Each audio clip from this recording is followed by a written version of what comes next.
Okay, guys. Right. Guys, listen. Like I said, we are going to go through the papers, right? I know most of you did well. I must acknowledge that.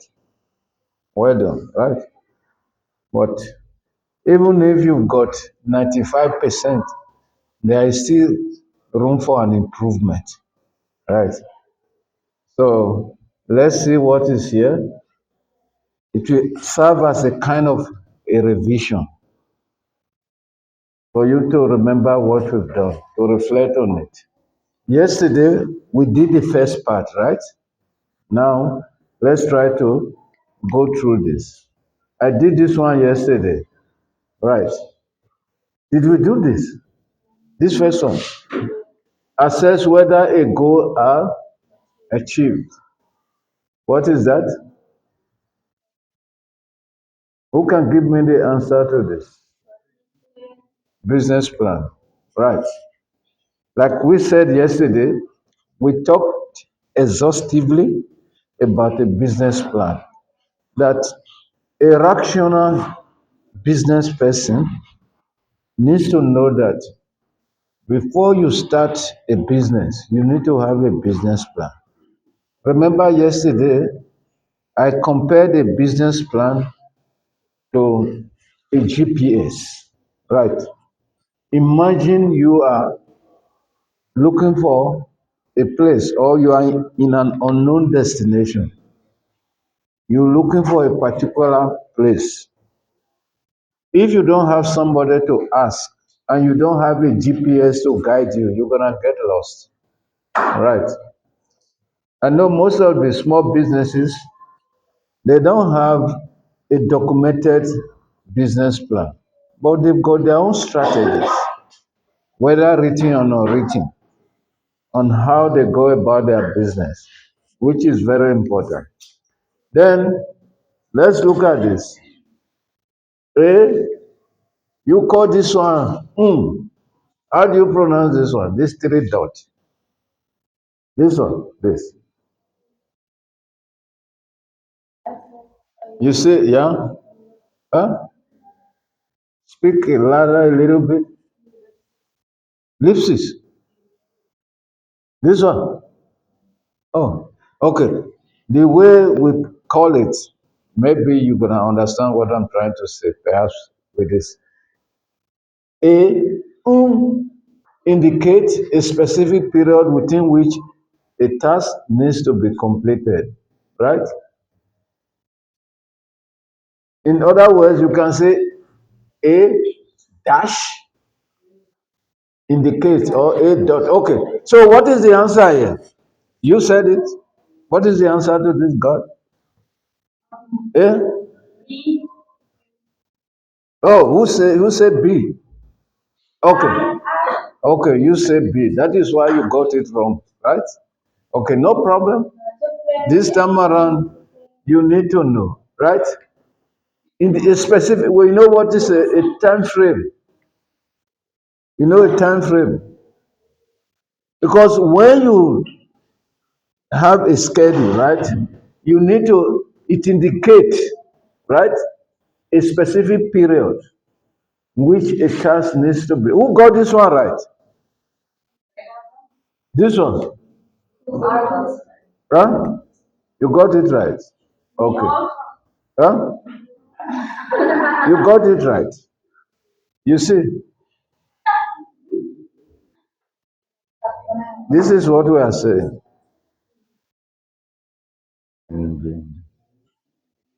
You see, you see, as we said, it's A. Okay. The process, what is a time frame? A time frame tells you when you need to e- execute a specific task. Right. For example, if I'm giving you a task today, I say you need to hand in back on Friday. You see, it's giving you the deadline, the specific period in which you need to do your task. Yeah. Does it make sense to you? Does it make sense to you? Okay.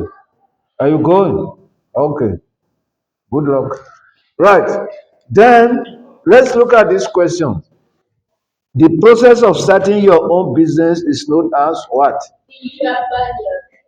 Entrepreneurship. Right? That one is very clear. Any doubt? There is no doubt relating to that.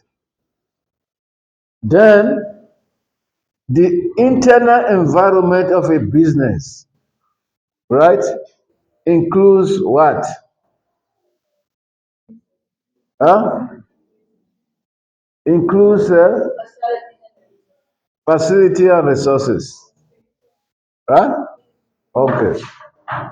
That is what we did yesterday. Remember, I designed yesterday. Oh, it was not. I didn't draw it.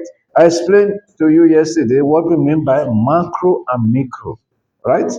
I said micro is the internal environment. I even went as far as explaining to you what one could find in the internal environment of a business, facilities and resources. Right? Do you understand what I mean? These resources as well include employees. Right? When we say resources, guys, listen carefully. Resources means things that are required for the business to be able to operate. Right? For example, employees is part of resources. In other words, what do we call employee in terms of resources? We say human resource, right? Human resource. Have you heard about that before? Human resource. That means it's part of the resources of a business, right? Then call Imali, right? It's part of the resources of a business. Then facilities. Facilities, you can talk about the equipment, right? You can talk about uh, whatever tools they are using, right? For example, if it is a business that got a laptop is part of the facility. Do you understand what I mean? Right. So that is why we can say that this one is the correct answer without any doubt. Right. Then honesty is an example of entrepreneurial what? Huh? Of values. Huh? Is it honesty? Is an example of if you are honest, right? Let me say what we have in the which question is that? Question 2.5. Yeah. Values. Right. If you are honest, it's an added advantage to your business as well. Because nobody like to deal with somebody that is dishonest. Right? Will you like to deal with somebody that is dishonest? Right? It's a kind of a value in the sense that some people they consider themselves, they value that trait of being honest. Some people, even if they are dishonest, they are not worried, right? But it's not good to be dishonest. I remember those days when I was growing up, I used to see this guy, he used to have a lot of money, a lot of cars. He used to put on the vehicle, honesty is the best policy. Honesty is the best policy. When I was in primary school, I used to see that guy used to have a lot of cars, big truck. But on the side of the truck, he always say, honesty is the best policy. Then I used to ask myself, what is the meaning of this? Because that time I didn't know what it means. Honesty is the best policy.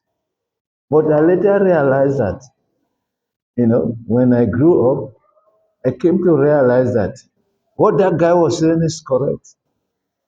You know, if you decide to imbibe honesty as your great value. You see, it's gonna help you to have people to deal with you. Because somebody that is dishonest, nobody like to deal with that person. Besides business, somebody will tell you something. Say, for example, this thing is black, and at the end of the day, you discover that it's not black, it's white. Will you be able to deal with that kind of person? It's the same thing with trust. You see, somebody that is honest can easily earn trust. If I know that you are honest, I can trust you. You see, like what is happening now in the global affairs. Iran no longer trusts the Americans because Americans they are dishonest in terms of the way they are handling this uh, their foreign policy, specifically in what is happening in the Gulf region. Do you understand? Whenever Iran is negotiating with them, they went as far as they bypass that and start bombing them. You see, no, the trust is no longer there. Like what the foreign was it the foreign minister said the other day when they went to Pakistan for a diplomatic dialogue. He said Americans they could not regain the trust of Iran because when you what is underlining that is dishonesty. Right. Guys, are you understanding what I'm saying? I'm explaining this thing to you. This is how I explain things to my students so that I give them a wider view. They know what is happening outside, not only in the book here. Because you are learning what is in the book for you to apply it outside. I teach you, I tell you what it means, and I apply it for you, how it is happening. Do you understand? Right. We need to learn how to be honest. Right? As a business person, it will help you to grow your business. Dash are the reasons why entrepreneurs fail. Right. So when you look at this, right, you see that all of this are some of the reasons that makes entrepreneur to fail. I think in your question there was there any question that said you must identify reasons that make entrepreneur to fail? Was there a question like that? You see, let me tell you, my students, when you see a question like this, if you are very fast, you write this thing down. Then, when you see another question in the theory, the other part of it that is relating to this, you just quickly come here and write this thing out. You don't. But some people don't realize. You see, sometimes there could be repetition of such. So you must be very careful. If you are fast, you will not struggle. Okay, poor cash flow. What do we mean by poor cash flow in the real essence of it? When the business is poor. Okay. You know one thing I like in you for breaking the silence, right? I like your contribution, right? When we say poor cash flow means the movement of money in and out of the business. In and out. For example, if I've got a business, perhaps a tax shop, you know what I mean by a tax shop, right? Whereby I need to go to micro or wherever I buy my stuff from. When I go there, buy my stuff, I need to pay for my stuff, right?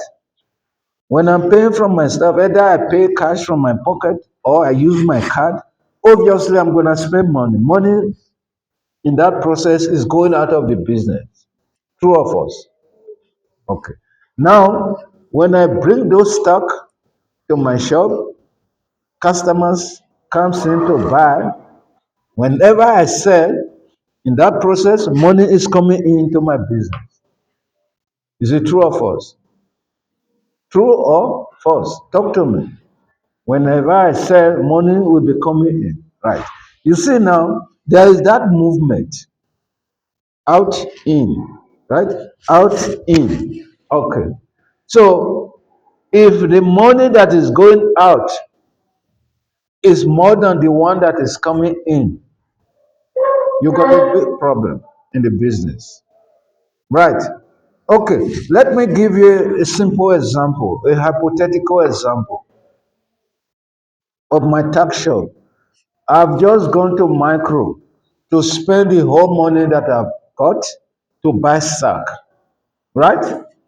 Then I put those stock in the shelf for sales. Unfortunately, the first day nobody came to ask of those stuff. Perhaps the second day, only a few people came. No business. You see now there's a problem. The money that went out for me to get it back now through sales is not happening. Right. You see? So that means there is a kind of a cash flow problem in that sense. What if perhaps I've got some another business to buy or stock to buy? Let's say among those stock that I've got in the shop, there is one particular stock that is not there. Customers are coming to ask of that. Right. Of which a rational businessman will quickly go and buy that thing to put in the shop. What if I don't have money to go and buy that stuff? Did you see now? It's going to affect the business. So those are the kind of scenarios that we are talking about that can make a poor cash flow to impact negatively on the business, which could eventually, if not well managed, lead the business to fail. Does it make sense to you? Right. Now let's talk of lack of experience. How does lack of experience permit or transcend into a situation that will eventually lead a business to fail? You cannot start a business that you don't know about. I remember I gave you an instance.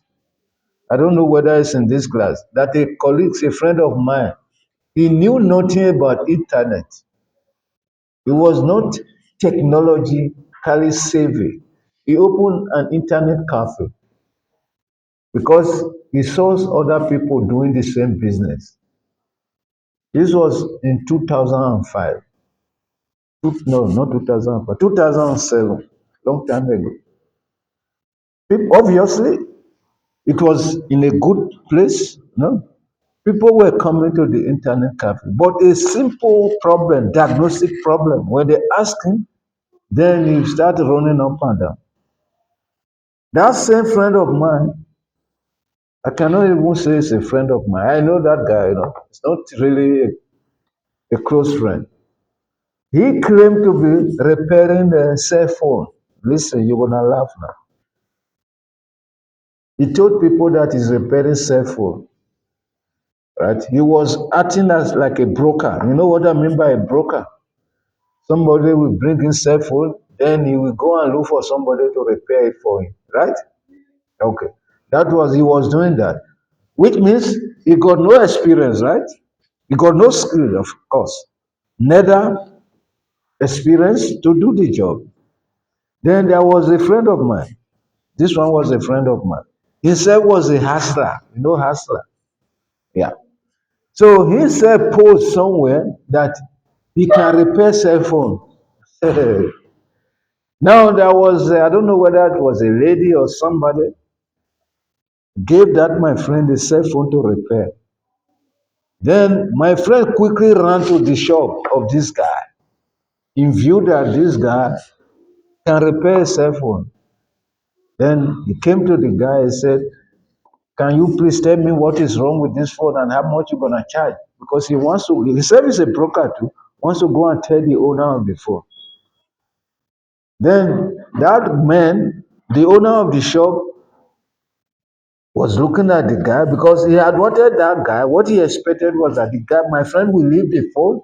Then once it goes away, he will take it quickly to go and ask somebody. Now my friend was waiting. He said, tell me what is wrong with it and how much you're gonna charge. You see, the owner of the shop didn't know anything. And my friend didn't want to go away because himself needed an instant answer so that himself can go and deliver.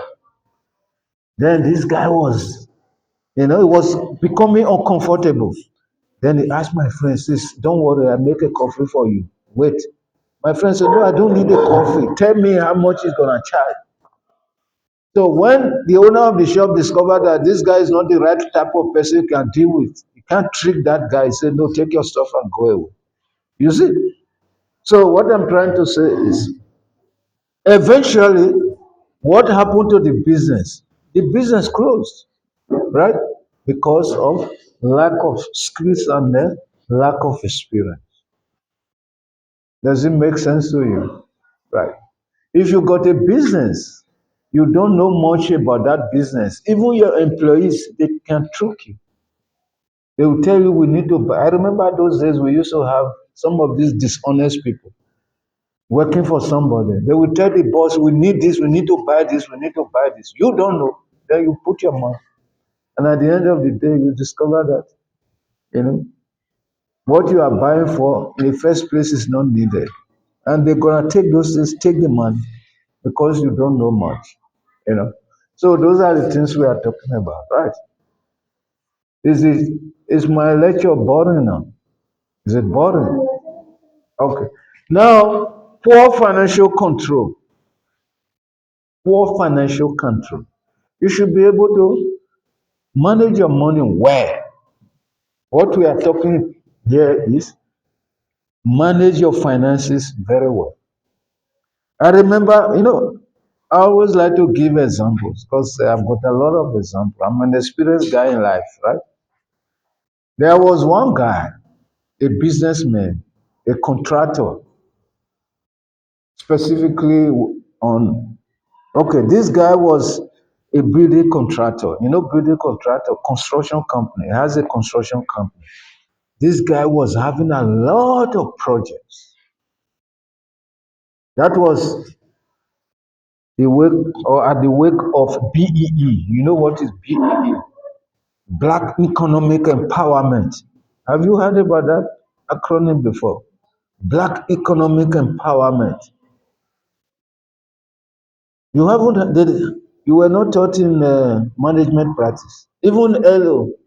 Okay. What Black Economic Empowerment means is this. Did they teach you that this country those days there was an apartheid system where there were discriminations, right? People were segregated between races, white, color, Indians, blacks. Did they tell you at home? You know about it. Okay. So, at that point in time, only certain race or races were favored, right? So, after the release of Mandela and at the wake of the new dispensation, we call it new dispensation in terms of uh, democracy, whereby blacks were elected into power, right? Then blacks have been given political power, but in terms of economic power, it was not there, right? So then there came this type of policy. Amongst those policies have the black economic empowerment. The black economic empowerment, what it is, because it's still in operation, it's still being implemented, is that we should do a kind of try to favor people that were previously disadvantaged so that they can be part of the mainstream of the economy. Right.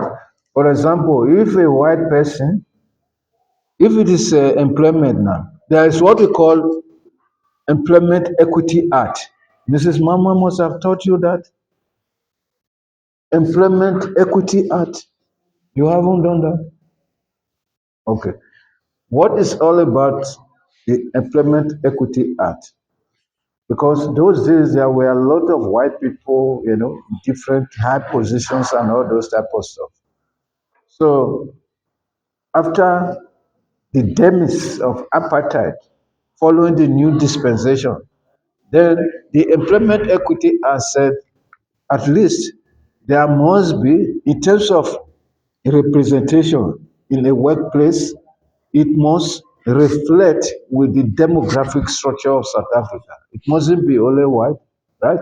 White must be there, colored must be there, black must be there, and all those type of stuff, right?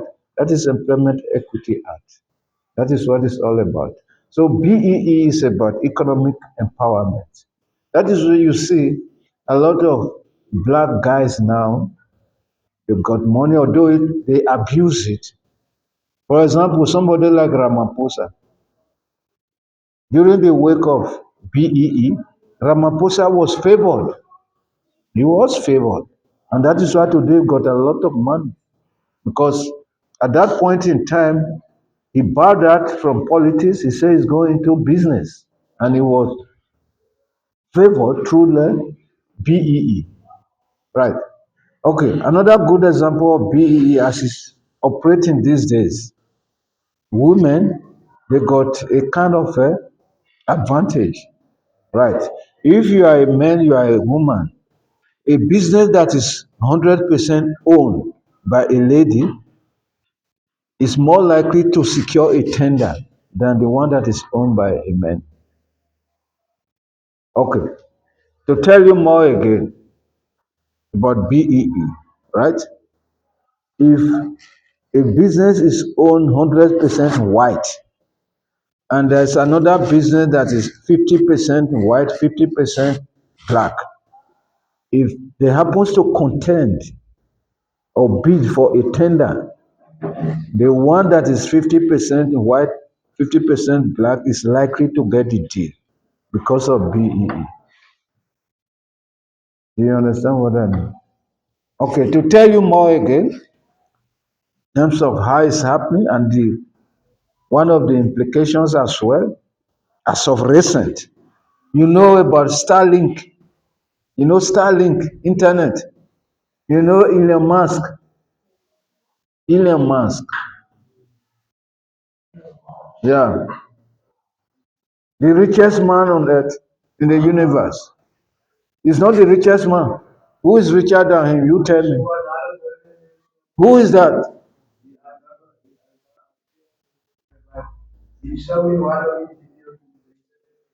What is okay?